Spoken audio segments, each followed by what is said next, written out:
Bonjour à tous et bienvenue, c'est Thanh Lập. Savez-vous où nous nous trouvons aujourd'hui? Soyez pas timide, il n'y a pas de mauvaise réponse. Le temple de la science. Mauvaise réponse. Aujourd'hui, on part à la découverte d'un des trésors de Hanoï, le temple de la littérature, un nom qui en dit long. C'est un endroit vraiment cherché d'histoire. Allez, on va explorer ces secrets ensemble et découvrir pourquoi il est si important pour la culture vietnamienne. Merci. Ce qui est incroyable avec ce lieu, c'est que dès qu'on passe les portes, tout change. Le vacarme de Hanoï, une ville super animée, eh bien, disparaît d'un coup. On se retrouve enveloppé dans une atmosphère de calme et de sérénité. C'est vraiment un havre de paix en plein milieu de l'agitation. Et tenez-vous bien, ce temple a été fondé en 1070. Oui, 1070. Ça veut dire qu'il a presque 1000 ans. C'est un témoin incroyable de l'histoire du Vietnam, un symbole de la longévité et de la force de la culture de ce pays. Mais voilà le truc, ce n'était pas juste un temple, loin de là, c'était aussi et surtout la toute première université du Vietnam, un centre de savoir qui a formé l'élite intellectuelle du pays, et ce, pendant des centaines et des centaines d'années. Alors, à qui était dédié ce temple? Cette université?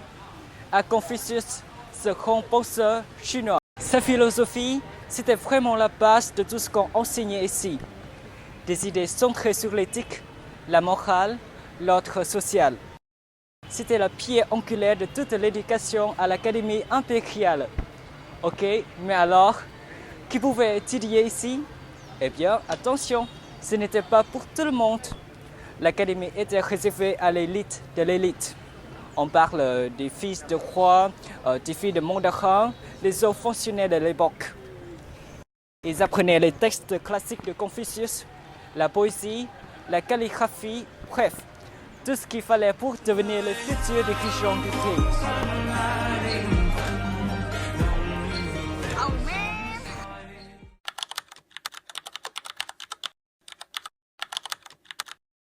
Elle raconte une histoire.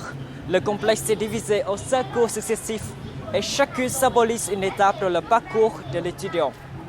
On commence donc par la première qui s'appelle Nhập Đạo, ce qui veut dire l'entrée sur la foi. Et regardez ces deux portes de chaque côté. Elles ont des noms très symboliques. La porte du talent atteint et la porte de la vertu accomplie. L'idée, c'est que pour vraiment réussir, le talent seul ne suffit pas. Il faut aussi de la vertu, de la sagesse et de l'intégrité. C'est un message fort dès l'entrée. Et un autre détail qui en dit long sur l'époque, les 3 allées.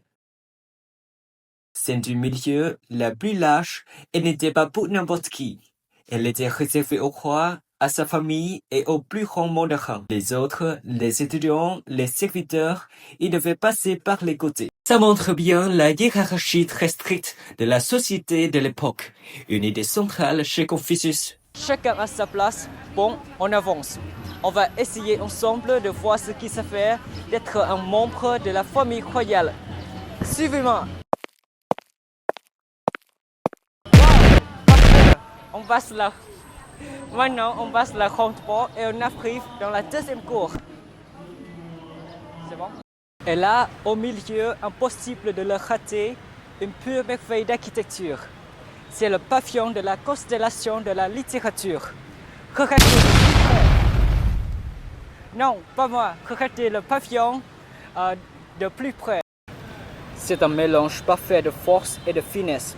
À la base, on a 4 gros piliers carrés en briques, bien solides. Au-dessus, une magnifique structure en bois, tout en finesse, avec ce toit rouge vif. Et sur chaque côté, il y a une ouverture parfaitement grande qui symbolise un soleil. Un soleil qui rayonne de savoir. C'est beau, non? Et ce pavillon, il est tellement iconique, tellement chargé de sens, qu'il est devenu l'emblème officiel de la ville de Hanoï. C'est-à-dire à quel point l'éducation et la culture sont importants pour cette ville. C'est plus qu'un bâtiment, c'est vraiment un symbole. Voilà pour les 2 premiers cours. Mais attention, le voyage est loin d'être terminé.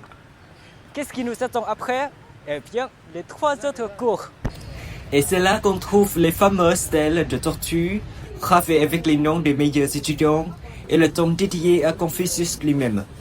Le cœur du sanctuaire, en quelque sorte.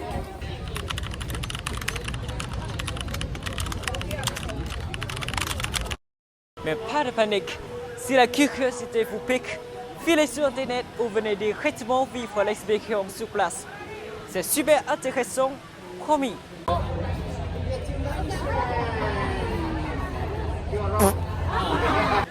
Sinon, vous pouvez toujours m'attendre.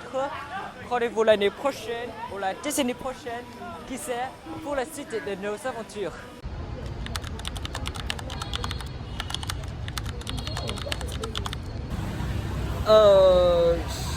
Attendez.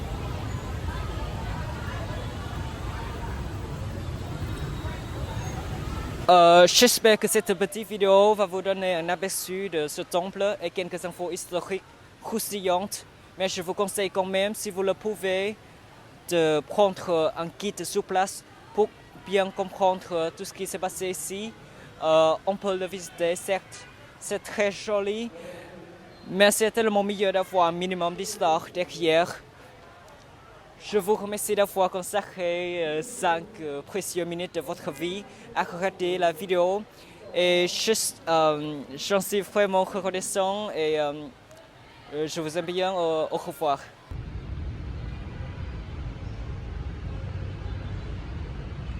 Bonjour. What? Hey, bonjour.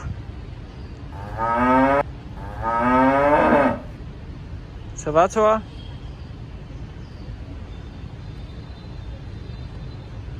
Oh, qu'est-ce que tu fais là?